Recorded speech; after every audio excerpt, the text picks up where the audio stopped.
بسم اللہ الرحمن الرحیم۔ پچھلے سیشن سے مربوط ہے سلسلہ آیت توحید سیشن نمبر 5، اور پہلی جو ہماری بحث چل رہی تھی وہ بھی چونکہ مکمل نہیں ہوئی تو اسی سے کنٹینیو کرتے ہیں، اور وہ بحث ہے الہی فلسفہ کائنات میں اللہ کا مقام۔ تو پچھلے جو سیشن میں ہم نے اس کنسیپٹ کو سمجھنے کے لیے کہ الہی فلسفہ کائنات میں خدا کا کیا مقام ہے، اس کو بطور ایگزامپل آیت الکرسی سے آغاز کیا تھا، اور وہ بات پوری نہیں ہوئی تھی تو پھر سے اس کو شروع کرتے ہیں۔ اور پہلا آدھا حصہ گرچہ آیت الکرسی کا بیان ہو گیا تھا، لیکن اس کو ضمناً دوبارہ ہم بیان کرتے ہیں تاکہ گفتگو میں ایک ربط آ جائے، کیونکہ کافی وقت کے بعد یہ سلسلہ توحید دوبارہ شروع ہوا ہے۔ تو آیت الکرسی شروع ہوتی ہے اس لفظ سے کہ اللہ لا الہ الا، تو سب سے پہلے جو لفظ آتا ہے وہ کیا آتا ہے؟ لفظ اللہ۔ تو اللہ کا کیا مطلب ہے؟ اللہ وہ ذات ہے، وہ ہستی ہے کہ جو اس کائنات کی خالق ہے، مالک ہے، رب ہے، یعنی اس ہستی کا نام فقط ایک ہے اور وہ اللہ ہے۔ باقی جتنے بھی ہیں وہ سب صفات ہیں۔ مثلا وہ خالق ہے تو خلقت ایک صفت ہے، جہاں سے اس کو ہم نے خالق کہا ہے، اور اسی طریقے سے رب ہے تو وہ بھی ایک صفت ہے، اور باقی جتنے بھی القابات ہیں وہ رحمان ہے، رحیم ہے، وہ سب القاب ہیں۔ اس کا ذاتی نام صرف ایک ہے جو کہ اللہ ہے۔ یہ اس ذات سے شروع ہوتا ہے کہ اللہ لا الہ الا، اللہ وہ ہے کہ جس کے سوا کوئی الہ نہیں ہے۔ تو دوسرا لفظ جو ہمارے سامنے آتا ہے وہ کیا ہے؟ لفظ الہ۔ تو الہ سے کیا مراد ہے؟ الہ کے عام طور پر جو ہمارے یہاں معنی کیا جاتا ہے وہ معبود کیا جاتا ہے۔ الہ یعنی کہ جس کی عبادت کی جائے۔ اب معبود خود عربی لفظ ہے، تو معبود کا لفظ کہنے کے لیے آپ کو الگ لفظ لانے کی ضرورت نہیں ہے، معبود کے لیے معبود ہی کافی ہے، کیونکہ معبود خود عربی کا لفظ ہے۔ الہ کا مطلب معبود نہیں ہے، اگرچہ عبادت کا ایک تعلق بن جاتا ہے لفظ الہ سے، لیکن اس کا اصلی معنی وہ نہیں ہے۔ تو اس کا حقیقی معنی کیا ہے؟ ہاں، الہ کا حقیقی جو مطلب ہے وہ بنتا ہے حاکم۔ حاکم کہیں، فرمان روا کہیں، وہ ہے فرمان روا، یعنی جو فرمان دے جس کی آپ اطاعت کریں، اور حاکم کے جو حکم دے۔ ٹھیک ہے، اب رہبر معظم اس کی تشریح اس طرح سے کرتے ہیں کہ جس کا بھی ارادہ آپ کے جسم پر، آپ کی روح پر اثر کر رہا ہے اور جس کے تابع ہیں وہ آپ کا الہ ہے۔ یہ اس کی سادہ سی تعریف ہے۔ یعنی کہ اگر خواہشات ہیں اور خواہشات جو چاہتی ہیں آپ وہ کر رہے ہیں، تو پھر آپ کا اصل الہ کون ہے؟ خواہشات آپ کا الہ ہے۔ اور قرآن میں اس کو بیان ہوا ہے کہ قرآن نے کہا ہے کہ بہت سارے ایسے طبقات ہیں کہ جن کا الہ ہوا ہے۔ ہوا عربی میں خواہشات کو کہتے ہیں، یعنی خواہشات ان کی الہ ہے۔ اگر آپ تاریخ انسانی کو دیکھیں، آپ کو کسی بھی تاریخ میں کوئی قوم، کوئی طبقہ ایسا نہیں ملے گا جو یہ کہتا ہو کہ خواہشات میری الہ ہیں، خواہشات میرے خدا ہیں اور میں اپنے خواہشات کا عبد ہوں، نہیں ملے گا۔ لیکن قرآن کیا کہتا ہے کہ ایسے لوگ ہیں جن کا الہ ان کی ہوا ہے، کیونکہ خواہشات ہیں جن کا ارادہ ان پر عمل کرتا ہے۔ اسی طریقے سے اگر رسم و رواج ہوں اور ایک شخص ان رسم و رواج کے تابع ہو تو پھر کون بن جائے گا اس کا الہ؟ رسم و رواج بن جائیں گے۔ اگر یار دوست جو فیصلہ کریں انسان اس کے تابع ہو تو پھر اس کا الہ کون ہے؟ اس کے دوست ہیں۔ اور اگر ایک معاشرہ ہو، اگر ایک ظالم حاکم ہو، پھر اس کا الہ کون ہوگا؟ وہ ہوگا۔ بس ایک انسان کے کئی الہ ہو سکتے ہیں، لیکن جب ہم یہاں پر کہہ رہے ہیں کہ اللہ کے سوا کوئی الہ نہیں ہے تو اس کا کیا مطلب ہے؟ اس کا مطلب یہ ہے کہ ہونے کو تو آپ کسی کو بھی الہ بنا سکتے ہیں، آپ جس کو چاہے بنا لیں، لیکن جو اصل الہ ہے، جس کو حق بنتا ہے الہ ہونے کا، وہ صرف ایک ہے، اس کے سوا کوئی بھی نہیں ہے۔ قانونی الہ صرف ایک ہے، جس کو حق بنتا ہے الہ ہونے کا وہ صرف ایک ہے، جس کو فرمان جاری کرنے کا حق حاصل ہے اور جس کی فرمان روی کے آگے اپنی اطاعت کرنی ہے وہ صرف ایک ہے۔ جو حاکم ہے، جس نے حکم دینا اور اپنی اطاعت کرنی ہے وہ صرف ایک ہے۔ ہاں، آپ چاہیں تو اس خدا کا انکار کر دیں اور کسی اور کو فرما روا بنا لیں، تو ایسی صورت میں آپ کا وہ الہ ہو جائے گا۔ بس الہ ایک اعتقادی مسئلہ نہیں ہے صرف کہ ذہن میں آپ کس کو الہ رکھتے ہیں، اعتقاد ایک عملی مسئلہ ہے۔ یعنی آپ روزمرہ زندگی میں جب کوئی بھی کام کرتے ہیں تو کس کے کہنے پر کرتے ہیں، وہاں سے آپ کا الہ ڈیفائن ہو جائے گا۔ بس آپ یہ دیکھنا چاہتے ہیں کہ آپ کا الہ کون ہے تو اپنے آپ کو دیکھ لیں، اپنا 24 گھنٹے جو آپ نے گزارے ہیں اس کا تجزیہ کر لیں، اپنے ایک ہفتے کا، اپنے ایک سال کا تجزیہ کر لیں کہ اس میں کتنی باتیں تھیں آپ کی نے کس کے مطابق مانی، تو تو جس کا ارادہ آپ کے وجود پر نافذ العمل ہے وہی آپ کا الہ ہے، بہت سمپل۔ تو بس خدا اس میں کیا کہہ رہا ہے، اس عنوان کو نہیں بولنا، میں پھر تھوڑا سا زیادہ جا رہا ہوں، کوشش کروں گا اس کے اندر زیادہ نہ جاؤ، اس عنوان ہمارا عنوان ہے، اس پہ مد نظر رکھیں، یہ ساری گفتگو اس ضمن میں ہے۔ اللہ لا الہ الا هو الحی القیوم، اور وہ خدا کیا ہے، حی ہے اور قیوم ہے۔ حی اور قیوم پہلے میں تفصیل سے بیان کر چکا ہوں، دوبارہ بیان کرنے کی ضرورت نہیں ہے میرے خیال سے۔ تو بتائیں حی کا کیا مطلب ہے؟ یعنی زندگی ہم کس کو کہتے ہیں؟ آئیڈیالوجیکل لائف سے کیا مراد ہے؟ دیکھیں، ایک لائف ہے بایولوجیکل لائف جو ہم روٹین میں دیکھتے ہیں کہ انسان کی سانسیں بند ہو گئی ہیں، دل کی دھڑکن بند ہو گئی ہے، سرکولیشن بند ہو گیا، اب انسان کیا ہے، ڈیڈ ہے۔ اور اگر یہ چیزیں چل رہی ہیں تو انسان زندہ ہے، یہ بایولوجیکل لائف ہے، یہ مراد نہیں ہے۔ اور ظاہر نہ ہی خدا کے حوالے سے یہ ہو سکتا ہے، نہ خدا کا جسم ہے، نہ اس کی سانسیں ہیں، نہ اس کا خون ہے، نہ دھڑکن ہے، نہ دل ہے، یہ چیزیں تو نہیں ہیں۔ بس الہی آئیڈیالوجی کے اندر جو حیات ہے وہ دو چیزوں کا مجموعہ ہوتی ہے۔ وہ دو چیزیں کون سی ہیں کہ انسان کا علم اور انسان کا اس علم کے مطابق انسان کا عمل، علم اور عمل، انسان کا علم، فہم، معرفت یہ، اور دوسرا عمل، حرکت، فعالیت، یہ دوسرا جز ہے۔ اگر یہ دو جمع ہیں کسی کے اندر تو وہ انسان زندہ ہے، اگر انسان ہو یا کوئی بھی کہیں۔ اور اگر یہ دو نہ ہوں یا دو میں سے ایک نہ ہو تو پھر کیا ہے، مردہ ہے۔ بس حقیقی جو حیات رکھنے والی ہستی وہ صرف ایک ہے اور وہ اللہ تعالیٰ ہے، کیونکہ اس کا علم قطعی ہے، اس میں کسی قسم کا کوئی نقص نہیں ہے، اور محیط ہے ہر چیز پر، کوئی چیز ایسی نہیں ہے جو اس کے علم سے خالی ہو۔ اور پھر جیسا علم ہوتا ہے خدا اپنے علم کے مطابق ارادہ کرتا ہے، اور وہی ارادہ پھر عمل اور فعل کی شکل اختیار کرتا ہے۔ بس خدا حقیقتاً ذات حی ہے، خدا کے علاوہ کوئی حی نہیں ہے۔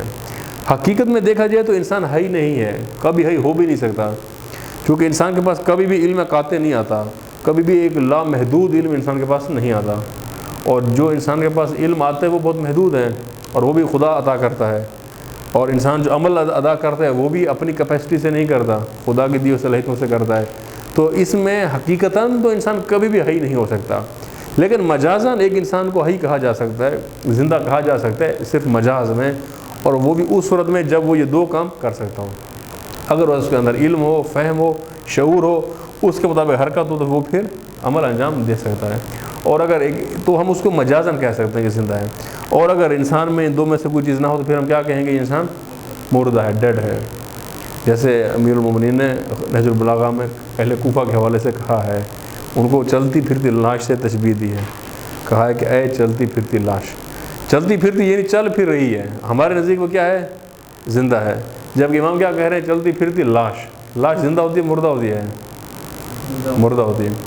اور ادھر سے خدا شہداء کے حوالے سے کیا کہتا ہے کہ لا تحسبن الذین قتلوا فی سبیل اللہ اموات، گمان تک نہ کرو کہ جو راہ خدا میں مارے گئے یہ مردہ ہیں، بل احیاء عند ربہم یرزقون، بلکہ زندہ ہیں بارگاہ خدا میں، اور نہ صرف زندہ ہیں بلکہ روزی پا رہے ہیں، رزق پا رہے ہیں۔ جبکہ ہم نے دیکھا کہ شہداء کے جسم کے ٹکڑے ٹکڑے ہو گئے، جسم کے چیتڑے اڑ گئے، زمین میں دفن ہو گئے، کئی دفعہ شہداء کا جسم تک آپ کو نہیں ملتا، ہوا میں بکھر گیا، لیکن خدا کہتے ہیں کہنا تو دور، سوچنا تو دور، گمان تک نہ کرو کہ یہ مردہ ہو گئے۔ جبکہ ہمارے مطابق ان کی سانسیں نہیں ہیں، رک گئی ہیں، دھڑکن رک گئی ہے، تو کس معنی میں زندہ ہیں، اس معنی میں، چونکہ یہ شہداء یہ مینار ہے علم کا، یہ شمع ہدایت ہے، جو راہ حق کی روش ہے اس کو یہ زندہ کرتے ہیں، خود بھی ساری زندگی فعال رہتے ہیں اور دوسروں کو بھی فعالیت کا موقع دیتے ہیں، اور نہ صرف اپنی ظاہری زندگی میں بلکہ جب شہید ہوتے ہیں تو شہادت کے بعد بھی لوگوں کے لیے ایک روشن چراغ کی طرح ایک نقش پا چھوڑتے ہیں، ایک راہ حق کے علم بن کر ایک راستہ تعین کرتے ہیں کہ یہ راہ ہے۔ اگر شہداء نہ ہو تو ہمیں کبھی بھی نہیں پتہ چلے گا کہ راہ حق کیا ہے، راہ خدا گم ہو جائے گا۔ مثلا ابھی آپ رات کو باہر نکلیں اور اگر روشنی نہ ہو، لائٹنگ نہ ہو تو آپ راستہ بھول جائیں گے، راہ گم ہو جائے گا، کچھ نظر نہیں آئے گا کیا ہے۔ لیکن یہ باہر کی روشنی، یہ باہر کے چراغ آپ کو بتاتے ہیں کہ یہ راستہ یہاں سے گزر رہا ہے، یہ ایسا ہے۔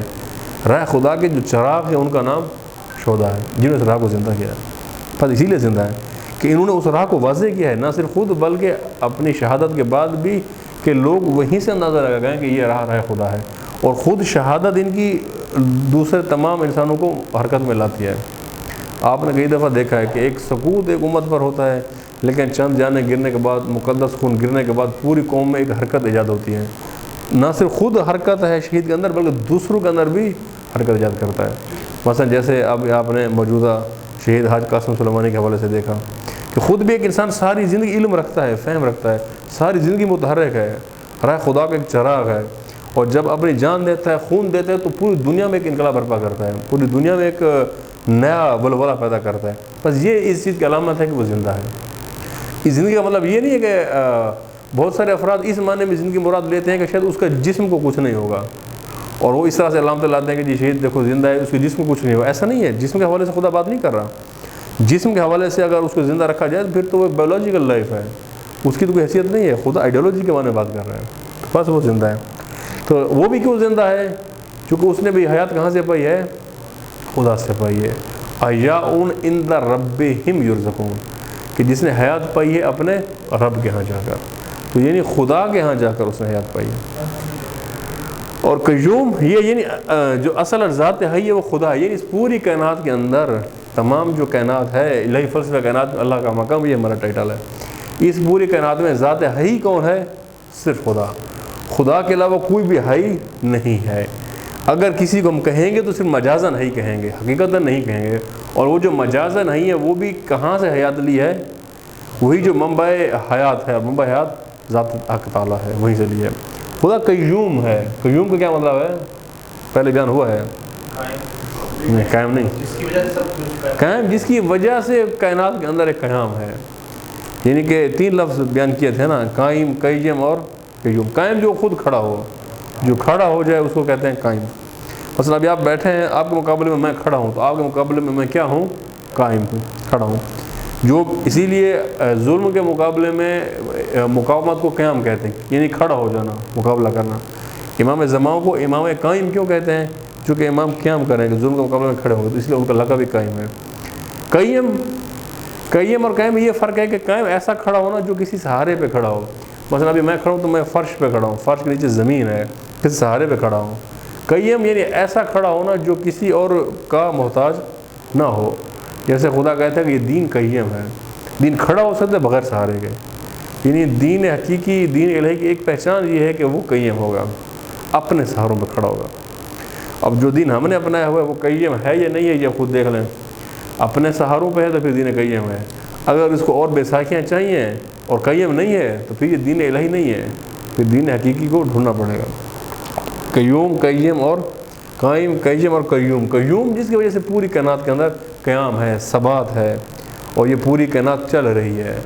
نہ سورج خدا کے حکم سے چاند کے احاطے میں جاتا ہے، نہ چاند سورج کے احاطے میں جاتا ہے، نہ ایک ستارہ دوسرے میں جاتا ہے، نہ زمین اپنے مدار سے حرکت کر کے کہیں اور جاتی ہے. سب ایک منظم نظام ہے، سب کے اندر ایک ثبات ہے، ایک اسٹیبلٹی ہے پوری کائنات کے اندر. یہ اسٹیبلٹی جس کی وجہ سے ہو اس ذات کو کیا کہا جاتا ہے؟ قیوم. اور وہ ذات خدا ہے. اس الہی فلسفہ کائنات میں اللہ کا مقام. یہ بار بار میں اس لیے کہہ رہا ہوں تاکہ اس بحث کو یاد رہے کہ ہم کس ضمن میں یہ بات کر رہے ہیں. پھر ان سب کو کنکلوڈ کریں گے ہم ایٹ دا اینڈ کہ اس سب سے مراد کیا ہے. تو یعنی اس الہی فلسفہ کائنات کے اندر یہ پوری جو کائنات قائم ہے، جس میں اسٹیبلٹی ہے، وہ کس کی وجہ سے ہے؟ ذات حق تعالیٰ کی وجہ سے. خدا صرف اس کا ایک خالق نہیں ہے. یہ نہیں کہ خدا نے ایک دفعہ خلق کر دیا، نہیں، بلکہ مسلسل جو ہے اس کے اندر جو ثبات ہے، جو اسٹیبلٹی ہے، وہ ذات خدا کی وجہ سے ہے. اس کے بعد کیا لقب آتا ہے؟ اللہ لا الہ الا هو الحی القیوم. پھر آتا ہے جی لا تأخذہ سینۃ ولا نوم. اس کا کیا مطلب ہے؟ کہ نہ نیند آتی ہے، نہ نیند تو بڑی بات، اونگ بھی نہیں آتی.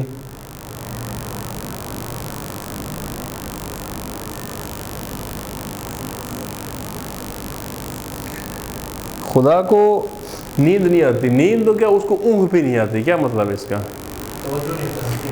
دیکھیں، نیند آ جائے مطلب توجہ ہٹ گئی ہے، تعطل ہو گیا ہے. یا حتیٰ اونگ بھی آ جائے، اونگ کو کتنا وقت لگتا ہے؟ 1 سیکنڈ کے لیے اونگ آتی ہے، لیکن اس 1 سیکنڈ کے لیے بھی توجہ ہٹ جاتی ہے. جبکہ خدا کا رشتہ انسان کے ساتھ ایسا ہے کہ نیند تو چھوڑ، خدا کو 1 لحظے کے لیے اونگ بھی نہیں آتی. یعنی خدا کی طرف سے جو توجہ ہے انسان کے لیے یا کائنات کے لیے، یا جو ارتباط ہے، وہ 1 لحظے کے لیے بھی ٹوٹتا نہیں ہے.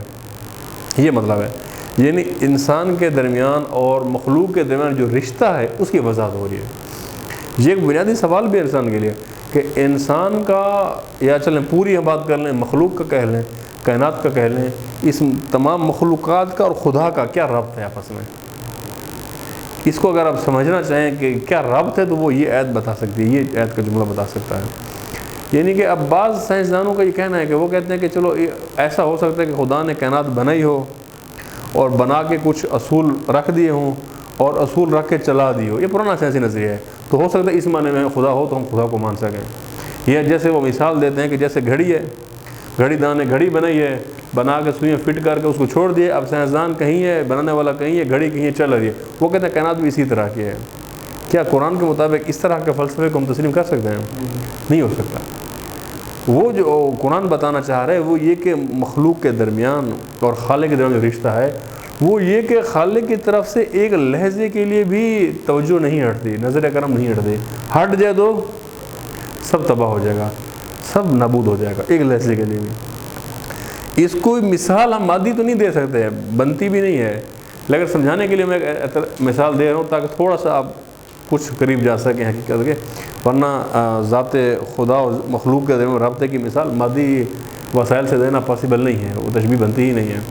مثلا آپ دیکھیں ابھی یہاں پر ہم ہیں اور یہ روشنی ہے، یہ لائٹ جل رہی ہے، پیچھے سے جنریٹر ہے جہاں سے لائٹ آ رہی ہے. اگر ایک لحظے کے لیے، ایک سیکنڈ کے لیے جنریٹر بند ہو جائے تو کیا ہو جائے گا؟ کیا ہو جائے گا؟ سب اندھیرا، سب روشنی ختم. بس یہی ہوگا. خدا اگر ایک لحظے کے لیے اس کائنات سے نظر کرم ہٹا دے کیا ہو جائے گا؟ سب کائنات تباہ ہو جائے گی. یعنی کہ اگر خدا یہ چاہے کہ اس کائنات کو تباہ کر دے تو ضروری نہیں ہے کہ خدا فرشتے بھیجے اور کہے کہ جو اس کائنات کو تباہ کر کے آؤ، توڑ کے آؤ. ضروری نہیں ہے. کائنات باقی خدا کے نظر کرم کی وجہ سے ہے. اگر خدا صرف اپنا نظر کرم ہٹا دے تو کیا ہو جائے گا؟ ساری کائنات خود ہی تباہ ہو جائے گی. اسی لیے خدا کا نظر کرم ہے. اگر آج کائنات باقی ہے، اگر ہم باقی ہیں، اس کا کیا مطلب ہے کہ خدا کا نظر کرم ہے. بس یہ جو تعلق ہے مخلوق کا اور خدا کا، اس کا ایک پہلو بیان ہوا ہے کہ خدا کی طرف سے جو اہتمام ہے وہ کیا ہے کہ خدا مسلسل نظر کرم رکھے ہوئے. میں نے پہلے کئی دفعہ ان کو بیان کی، اس لیے جلدی میں بیان کر رہا ہوں تاکہ اس کو کنکلوڈ کیا جا سکے. لیکن اب جب خدا اس حد تک رابطے میں ہے کہ ایک لحظے کے لیے بھی نظر کرم نہیں ہٹاتا تو مخلوق کو، یا چلیں باقی مخلوق جس کو عقل نہیں دیا، خدا نے شعور نہیں دیا، ٹھیک ہے وہ مکلف نہیں ہے، لیکن انسان کو جس کو خدا نے عقل، شعور، ارادہ و اختیار دیا تو انسان کو کیا کرنا چاہیے؟ صرف اس ایک صفت کو ہی انسان دیکھ لے خدا کی کہ خدا نے مسلسل مجھ پہ نظر رکھی ہے، نظر کرم نہیں ہٹائی، ورنہ سب ختم ہو جائے. ابھی ہٹائے ابھی نابود ہو جائے، کچھ بھی نہ بچے. تو انسان کا کیا تعلق بننا چاہیے جواب میں کہ انسان کیا کرے؟ انسان بھی ہر لحظہ کس کی طرف متوجہ ہو؟ خدا کی طرف متوجہ. ہر کام کرے خدا کی خاطر. ہر کام کرنے سے پہلے سوچے کہ خدا کیا چاہتا ہے. لیکن آیا ایسا ہے؟ نہیں ہے. سوال آخر میں، کیا ایسا ہے؟ نہیں ہے. تو کیا مطلب ہے اس چیز کا کہ انسان کا جو حق بنتا تھا یا فرض بنتا تھا کیا انسان ادا کر رہا ہے؟ نہیں کر رہا. انسان کو یہ جتنی طاقت ملی ہے یہ کس نے دی ہے؟ خدا نے دی ہے. عقل دیا کس نے دیا ہے؟ خدا نے دیا ہے. اور انسان جس جگہ پر ہے، یہ مملکت کی سرزمین کس کی ہے؟ خدا کی ہے. جن وسائل سے استفادہ کر رہے ہیں یہ کس کے ہیں؟ خدا کے ہیں. اب انسان کیا چیز ہے جہاں سے اندازہ لگائیں؟ انسان آیا خدا سے وجود لے کر، انسان آیا خدا سے ذہنی صلاحیت اور عقل لے کر، انسان آیا خدا کی سرزمین پر آ کر استفادہ کر رہا ہے خدا کے دیے ہوئے سے، اور کر کیا رہا ہے؟ خدا کی نافرمانی.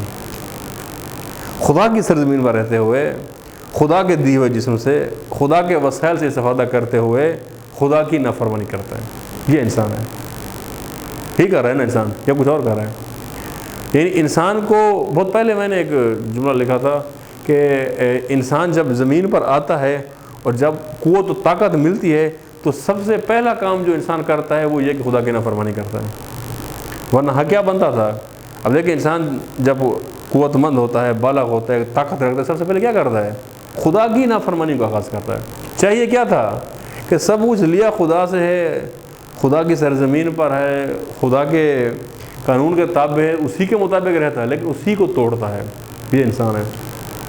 آپ پاکستان میں ہیں، مثلا آپ پاکستان کے قانون کو توڑ کے دیکھیں، کیا آپ سے پوچھ کچھ نہیں ہوگی؟ ہوگی. لیکن خدا کی سرزمین پر رہتے ہوئے خدا کا قانون توڑیں، کوئی پوچھ کچھ نہیں ہے، کچھ بھی نہیں ہے. کسی بھی آپ زمین پر چلے جائیں اس ملک کے قانون کو نہ مانے، آپ کو باغی کہہ دیا جائے گا کہ آپ باغی ہیں، آپ نے بغاوت کی ہے، اس قانون کو توڑا ہے، آپ کی سزا ہے۔ لیکن ایز اے ہول آپ دیکھیں تو آپ جس مملکت میں، خدا کی مملکت ہے، آپ جتنا چاہیں اسے فرار نہیں کر سکتے ہیں، جہاں بھی جائیں گے خدا کی مملکت ہے۔ جیسے امیر المومنین دعائے قبیل میں کہتے ہیں کہ لا ممکن الفرار الا حکومتک، اے خدا تیری حکومت سے فرار تو ممکن ہی نہیں ہے، جہاں چاہے آپ چلے جائیں، سیٹلائٹ پہ چلے جائیں اور جگہوں پر چلے جائیں، خدا کی مملکت سے باہر نہیں جا سکتے، مملکت خدا پر رہتے ہوئے اس کی نافرمانی۔ ہاں، یا انسان ایسی جگہ نکل جائے، یہ بس امام مہدی کا کلام بھی ہے غالباً، کہ یا انسان ایسی جگہ نکل جائے جہاں خدا کی مملکت نہ ہو، پھر جو مرضی کرے، اور اگر خدا کی مملکت میں ہے تو پھر وہ کرے جو خدا چاہتا ہے، پھر رعایا بن کے رہے انسان۔ رعایا کیا کرتی ہے؟ جو حاکم چاہتا ہے، خدا حاکم ہے، پہلے بیان کیا ہے، تو کیا ہمارا عمل خدا کے مقابلے میں ایک رعایا جیسا ہے کہ ہم وہ کریں جیسے ایک رعایا کرتی ہے؟ نہیں ہے۔ حتیٰ آپ دیکھیں، ایک مزارع ہو، ایک مزدور ہو، اس کو زمیندار کہہ رہے یہ کرنا ہے، یہ نہیں کرنا، یہ حدود ہیں، وہ زمیندار کی حدود نہیں توڑتا، اس کو پتہ ہے توڑوں گا تو کل کو یہاں سے نکال دے گا، بھوک مر جاؤں گا، روزی بند ہو جائے گی، نہیں توڑتا۔ لیکن انسان، اس کے لیے خدا کی حدود کی کوئی پرواہ نہیں ہے۔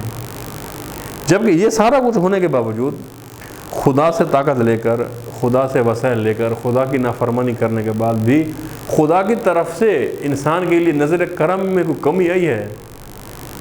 نہیں ہے۔ آپ دیکھیں، نہیں ہے۔ سب کچھ کیا خدا کے خلاف، تمام نافرمانی کی خدا کے خلاف، پھر بھی خدا سے ایک کام کرے، نظر کرم ہٹا دے، سب ختم، لیکن نہیں کیا۔ بس یہ کرم ہے خدا کا، یہ کائنات باقی ہے، اس کی یہ وجہ ہے۔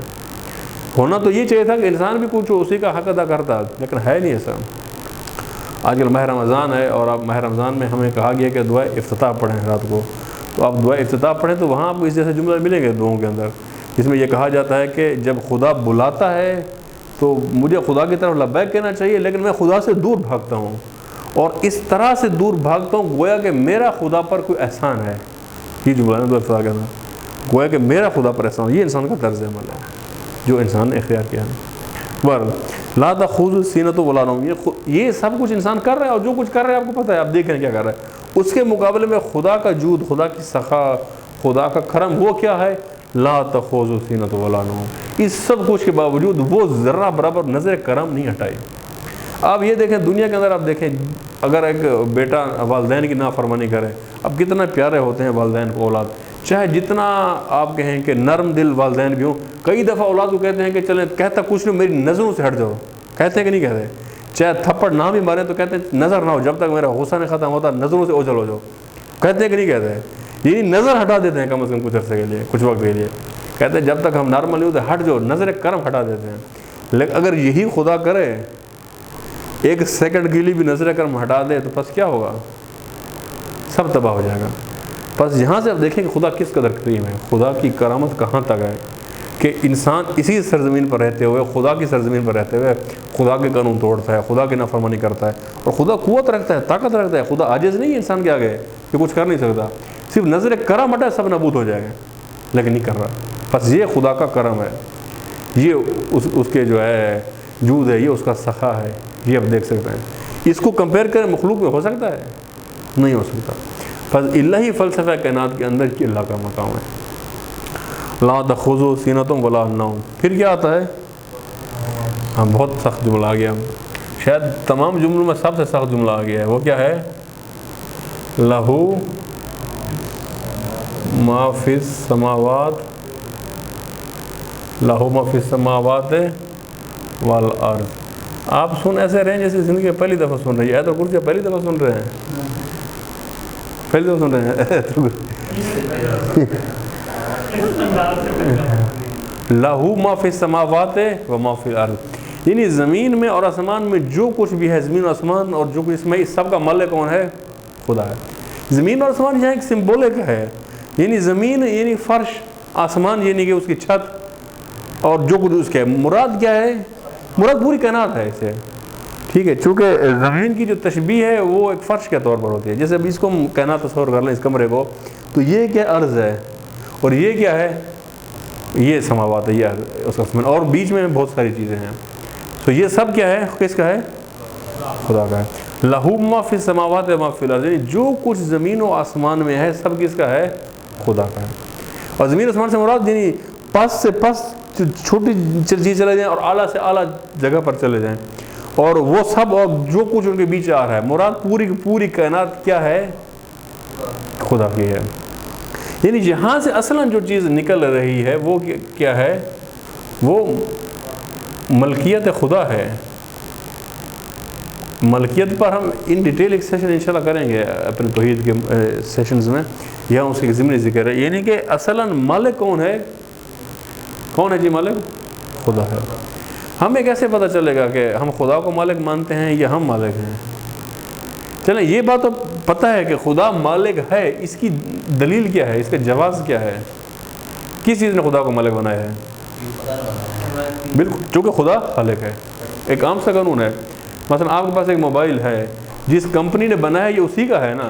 اب آپ نے لیا ہے تو اس نے دی ہے تو آپ نے لیا ہے، اور آپ نے پیسے دے کے لیا ہے، ٹھیک ہے۔ اب جو پروڈکٹ کمپنی بنا رہی ہے وہ کس کی ملکیت ہے؟ اسی کی آپ کلیم نہیں کر سکتے ہیں، جس نے بنایا اسی کی، وہی مالک ہے۔ عام سی بات ہے، آپ کوئی ایک چیز بناتے ہیں وہ آپ کی ہے۔ بس خدا کو جس چیز نے حق ملکیت عطا کی ہے وہ کیا ہے؟ کہ خدا خالق ہے۔ اگر خدا خالق نہ ہوتا تو پھر مالک بھی نہیں ہو سکتا تھا۔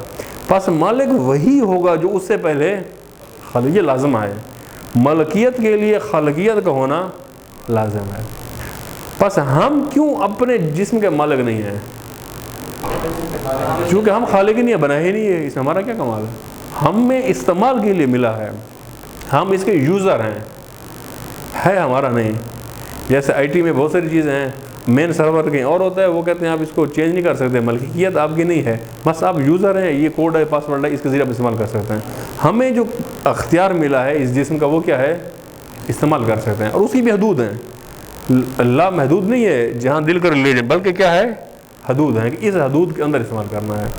اور مالک اللہ کیوں ہے؟ چونکہ اس نے بنایا۔ یہ فرق ہے اسلامی آئیڈیالوجی کے اندر اور مغربی کے اندر، یہ فرق ہے۔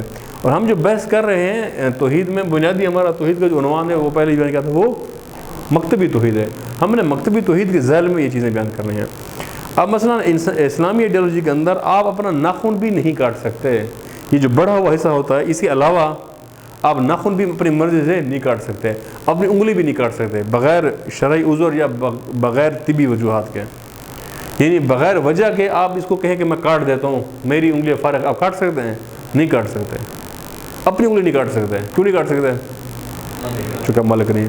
آپ خودکشی کر سکتے ہیں؟ نہیں کر سکتے۔ کیوں نہیں کر سکتے؟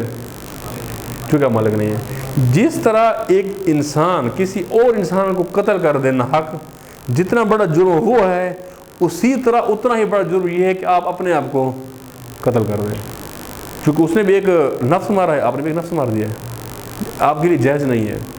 ہاں یہی جان رائے خدا میں آپ دے سکتے ہیں، جو خدا نے دی ہے نا اس کی راہ میں دے سکتے ہیں، یا جب خدا موت دے گا خود سے ختم نہیں کر سکتے، چونکہ آپ مالک نہیں ہیں۔ اور اسی طرح آپ کے پاس مال ہے، آپ چاہتے ہیں میرے پاس بڑا پیسہ ہے، اس کو میں پانی میں پھینک دوں، اس کو میں آگ لگا دوں، لگا سکتے ہیں؟ نہیں لگا سکتے۔ کیپٹلزم کے اندر لگا سکتے ہیں، کیپٹلزم کے اندر کھڑا اسی بات پر ہے کہ میرا پیسہ ہے، میں نے جلا دیا میری مرضی، میں نے آگ لگا دی میری مرضی، جو چاہے کرو۔ یہاں آپ نہیں کر سکتے، کیونکہ یہاں سرے سے آپ مالک ہی نہیں ہے۔ یہاں جب ہم ملکیت کی بحث کر رہے ہیں تو اس ملکیت سے مراد سوشلزم کی ملکیت والی بحث مراد نہیں ہے۔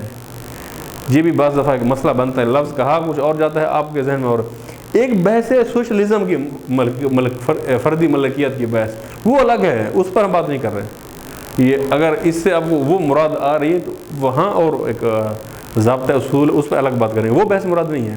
یہاں ہم انسان اور خدا کے درمیان جو بات ہے وہ مراد لے رہے ہیں، وہ فردی اور اجتماعی ذیل میں بحث آتی ہے، اس کا تعلق یہاں نہیں ہے، اس کو کسی اور بات کریں گے۔ تو اس میں اگر آپ دیکھیں تو پوری کائنات کا ہونے والے کا ہے خدا مالک ہے۔ بس ہم پھر کیا ہو گئے؟